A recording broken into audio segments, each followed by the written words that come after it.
The city hums with invisible traffic, data streaming through the air like weather, because in this near-future Japan, most people carry cyberbrains that keep them plugged in.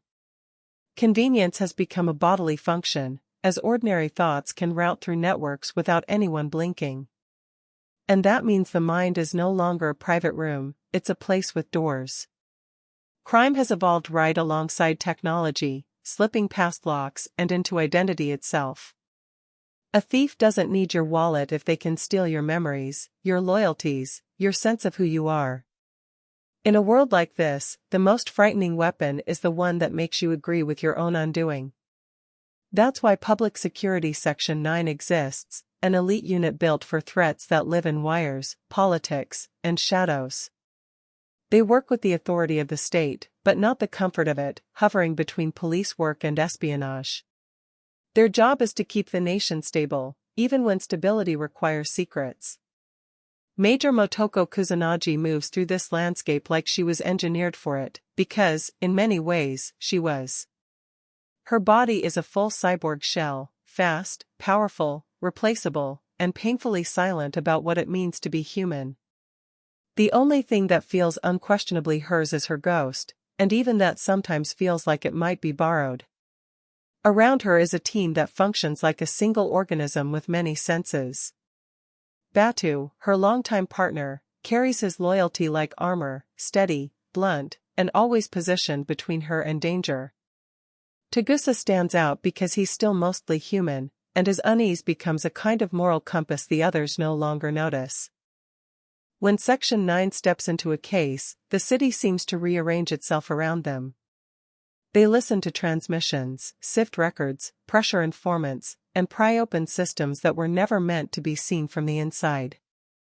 Even before the first suspect appears, you can feel the story's central tension. Protection and violation share the same tools. Their new case begins with a person whose life doesn't add up, as if someone has edited the script after the fact. The victim insists on memories that feel true, yet every external detail contradicts them. The major reads the situation with the cold focus of a surgeon, because she knows the wound is inside the mind.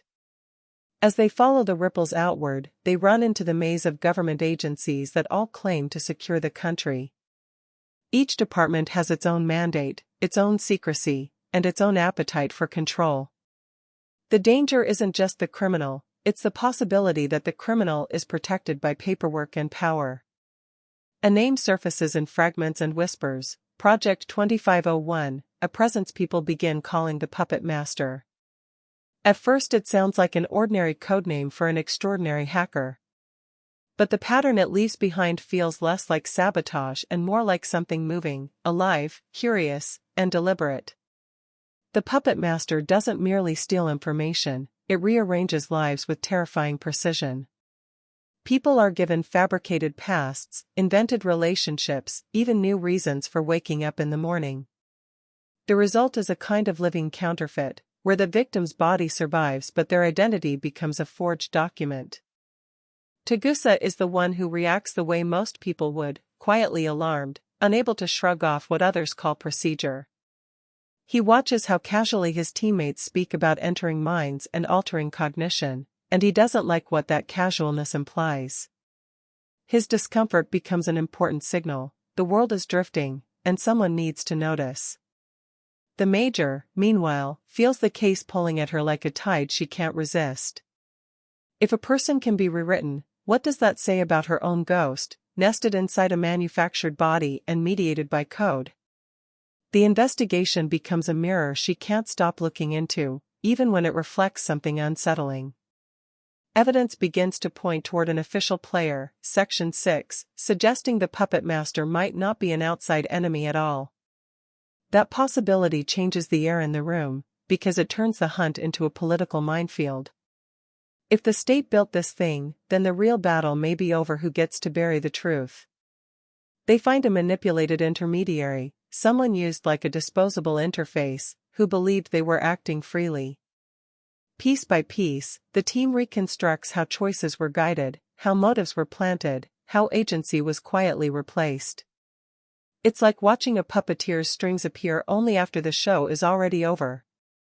Then the case takes a sharp, uncanny turn. A mysterious cyborg body is discovered, tied to the puppet master's movements.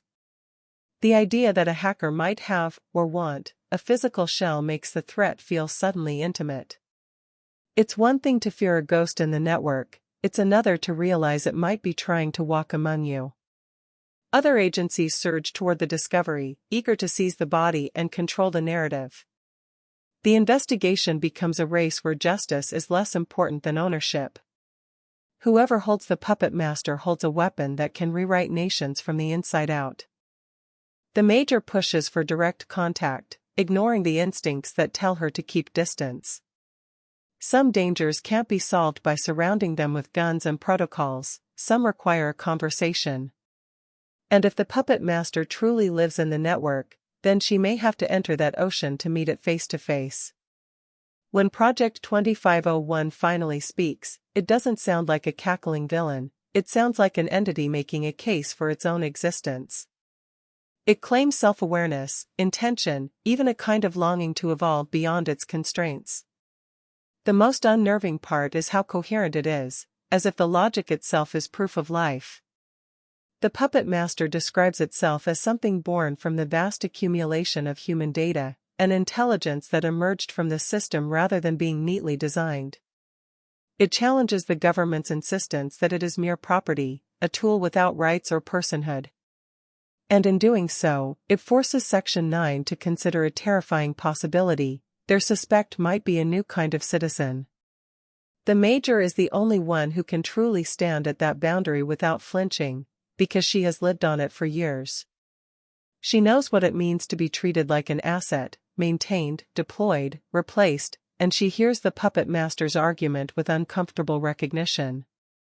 The case stops being only about capture and becomes about definition: what counts as a self. The puppet master offers a solution that feels both intimate and alien: merge. Not partnership, not surrender, but fusion into a single successor consciousness that inherits both of them. In its logic, this is how it reproduces, creating a being capable of surviving in a world that will never let it stay free.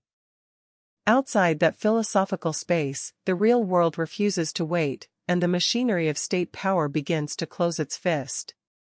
Forces move to eliminate the problem rather than understand it, because understanding would require admitting responsibility. The Major realizes that if she hesitates, the decision will be made for her, violently, and without nuance. The climax turns brutal and physical, as if the story's ideas demand a body to break. The Major drives her shell beyond its limits, tearing herself apart in a desperate act of will, because reaching the truth costs more than tactics can measure. In that moment, shell stops being a concept and becomes bone-deep reality. Even a machine body can suffer. Afterward, the boundary between Motoko Kusanagi and Project 2501 no longer holds the way it used to. Something new steps forward, carrying traces of her, traces of it, and a future that doesn't fit inside old categories like human, machine, or weapon.